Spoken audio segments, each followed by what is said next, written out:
नमस्ते, प्रणाम, नमस्कार। हम गायक चंदन चंचल, आप सबको मेरा प्रणाम। और ये वीडियो आज मैं बना रहा हूँ गीतकार कवि जी मैक्सो हॉस्पिटल में जो कि भर्ती थे, और आप सबके दुआओं और ईश्वर के आशीर्वाद से और माँ थाई वाली के कृपा से आज हमारे कवि जी स्वस्थ होकर घर लौट रहे हैं। और साथ ही साथ हमारे मैक्सो हॉस्पिटल के पूरे टीम को दिल से धन्यवाद देता हूँ।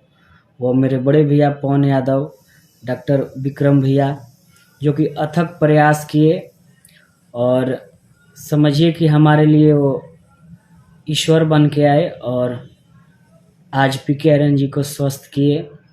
और साथ ही साथ हमारे राहुल सम्राट भैया, पंकज सोनी भैया, धीरज भैया, शशांक भाई, आप सबको भी धन्यवाद देता हूँ कि आप सब पीके आर्यन जी के स्वास्थ्य में आप 24 घंटा खड़े रहे।